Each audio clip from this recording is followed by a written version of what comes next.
بسم اللہ الرحمن الرحیم۔ ایک مرتبہ کسی ملک میں ایک بادشاہ تھا۔ بادشاہ کا ایک عالیشان باغ تھا جو کئی حصوں پر مشتمل تھا۔ ہر حصے میں نہایت ہی شاندار پھل لگے ہوئے تھے۔ بادشاہ نے اپنے ایک خادم کو طلب کیا کہ اس باغ میں جاؤ اور سب سے شاندار اور لذیذ پھل توڑ کر ٹوکری میں لے آؤ۔ اگر تم اچھے پھل لے آئے تو میں تمہیں انعامات سے نوازوں گا، مگر شرط یہ ہے کہ باغ کے جس حصے سے تم ایک بار گزر جاؤ گے وہاں دوبارہ لوٹ کر نہیں آؤ گے۔ چنانچہ وہ شخص ٹوکری لے کر باغ میں داخل ہو گیا۔ وہاں اس نے دیکھا کہ درختوں پر بہت اعلیٰ قسم کے پھل لگے ہوئے ہیں۔ اس نے سوچا کہ یہ بہت عمدہ پھل ہیں، یہیں سے توڑ لیتا ہوں، مگر پھر دل میں خیال آیا کہ باغ کا اس سے آگے والا حصہ دیکھ لیتا ہوں، شاید وہاں اس سے بھی زیادہ عمدہ پھل ہوں۔ چنانچہ وہ باغ کے دوسرے حصے میں گیا تو وہاں پہلے حصے سے بھی زیادہ اعلیٰ قسم کے پھل تھے۔ اس نے وہاں سے پھل توڑنے کا ارادہ کیا،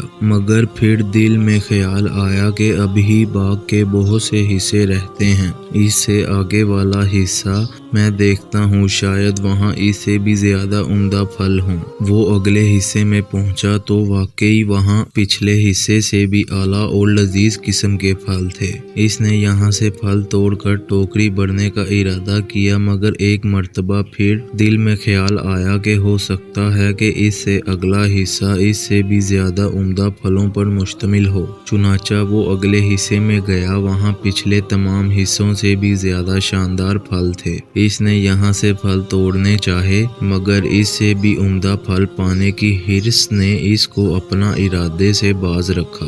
وہ اور زیادہ اعلیٰ پھل حاصل کرنے کی خاطر باغ کے مختلف حصوں میں پھرتا رہا۔ بالآخر جب وہ باغ کے آخری حصے میں پہنچا تو اس نے دیکھا کہ وہاں کے درخت پھلوں سے بالکل خالی تھے۔ وہ بہت پشیمان ہوا، اس کی ٹوکری پھلوں سے خالی رہ گئی تھی اور اب وہ واپس بھی نہ جا سکتا تھا۔ یہی حال انسان اور انسانی زندگی کا ہے۔ انسان کو ہر روز موقع ملتا ہے کہ اپنی اعمال کی ٹوکری کو نیک اعمال کے پھلوں سے بھر لے، مگر انسان سوچتا ہے کہ کل سے نیکی کی ابتدا کروں گا اور اگلے دن پھر یہی امید اسے نیکیوں سے باز رکھتی ہے کہ ابھی بہت زندگی پڑی ہے، پھر نیکیاں کر لوں گا۔ اس فریب میں انسان کی زندگی ختم ہو جاتی ہے اور اس کی نیکیوں کی ٹوکری یوں ہی خالی رہ جاتی ہے۔